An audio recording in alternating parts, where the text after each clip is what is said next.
In the dazzling limelight of the firearm world, the Glock stands as an icon, its popularity soaring to celestial heights.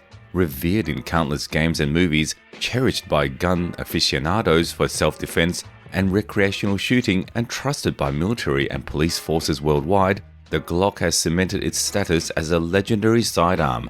However, behind the glitz and glamour lurks a darker truth. The Glock is not the flawless marvel it's often painted to be.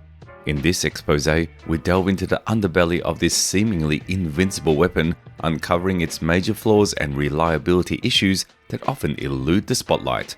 Brace yourselves for a reality check as we unravel the untold story of why the Glock may be far worse than its golden reputation suggests.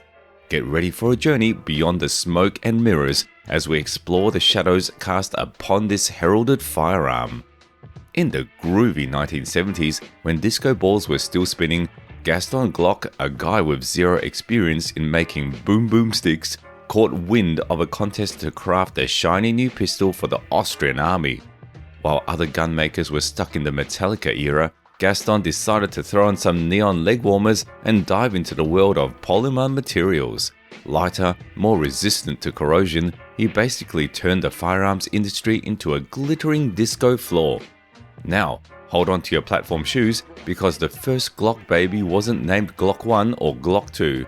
It was the Glock 17, stepping onto the scene with a swagger of reliability, low maintenance charm, and laser-guided accuracy. This pistol was so breezy that it only had 33 parts, including the party-starting magazine. Quick math. Any shooter could break down their weapon faster than you can do the electric slide. Military and law enforcement threw confetti because disassembling under a minute? Critical for them. But let's not sugarcoat it. Success was a rollercoaster ride. Gaston faced more hurdles than a disco dancer in platform heels. Trials, errors, funky dance moves, he had it all.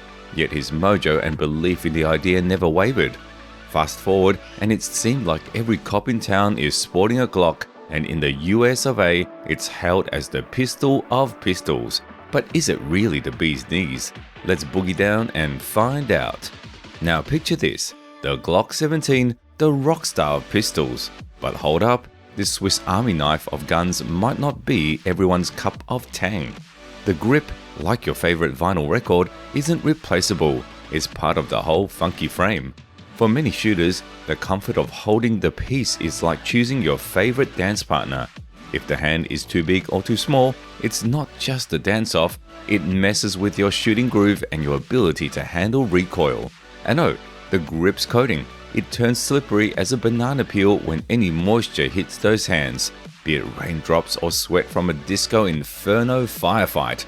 Plus, the grip notches might not always sync with your hand's rhythm, so before you drop those Benjamins on this bad boy, you better get down and dirty, feeling it out from all angles like a true dance floor connoisseur. Let's see if this Glock really has the moves. Now, let's dive into the wide world of sights. Picture this, a seemingly ordinary sight, just your run-of-the-mill pistol accessory, no bells or whistles. You glance at the front sight, line it up with the rear sight in the center, easy peasy, right? Well, not for Glock enthusiasts. They've uncovered a laundry list of quirks in the sight game. First up, let's chat about the chunky M-shaped front sight, stealing the spotlight like it's auditioning for a one-gun show. Instead of giving the rear sight its time to shine, the first thing you notice is the colossal inverted letter M. Naturally, you attempt to line it with the rear sight and bam! Here comes the hitch. The rear sight is on the wider side and the dot? Oh, it's thicker than Grandma's secret pancake recipe. According to the pistol's grand plan, the shot should be laser focused on the dot on the rear sight.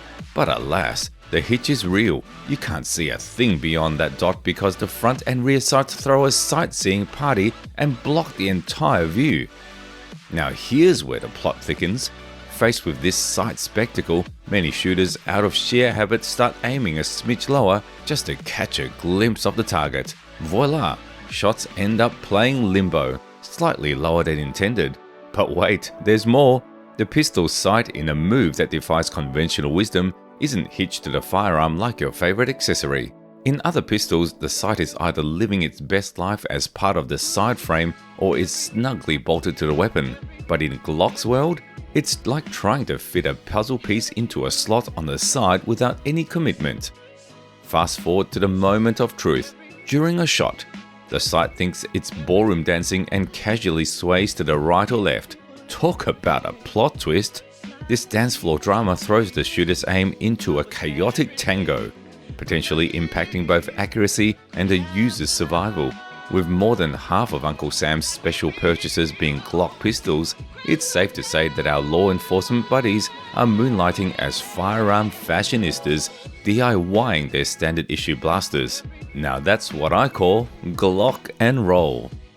Hold on to your holsters, because we're about to spill the beans on the Glock safety scene, or the lack thereof. No classic safety switch to flick before you let loose with this bad boy. Instead, Glock rolls with the double trigger drama. Picture this: inside the trigger, there's another tiny trigger you've got to press before you can hit the main trigger. It's like a pistol within a pistol. Triggerception. Now, for our law enforcement pals, it's all about convenience. You whip your piece out of the holster, and just like a Wild West gunslinger, you're ready to rock with an instant shot. But here's where the plot thickens.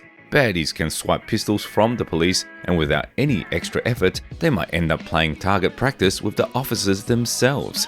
Translation: you don't need to be a gun aficionado, you just need to give the trigger a squeeze. It's like a real live game of cops and robbers gone wrong.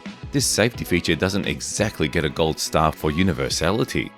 Now, let's sprinkle in a bit more spice about those enchanting polymer materials. Sure, plastic makes the pistol feel lighter than a feather, but this gun was designed with a specific climate in mind. If they tried to roll out this weapon in colder countries, they'd be side-eyeing these polymer materials like they're plotting something. Here's the deal: unlike metal, polymers can start throwing a temper tantrum under high stress, especially when the thermometer dips close to -30 or -40 degrees Celsius. So while you might be fancy taking this pistol for a spin in the Siberian snow, the construction's reliability is going to drop faster than a beat at a dance party. There's a legit chance that after a few hundred rounds, the pistol's structure might decide to throw a diva fit and start cracking up. And that, my friends, spells trouble for both the owner and anyone in the vicinity. It's like a game of Russian roulette with a side of frostbite. Stay frosty, Glock enthusiasts.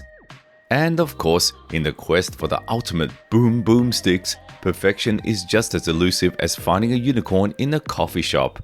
So while the Glock rocks the charts with its colossal fan base in the good old USA, it still manages to moonwalk into the realm of controversy. Now, if you've got the lowdown on the quirks of other pistols, spill the beans in the comments. Don't forget to hit the subscribe button, because we've got a backstage pass to even more riveting videos, not just about weapons, but the whole enchilada. It's like a Netflix binge, but for firearm enthusiasts.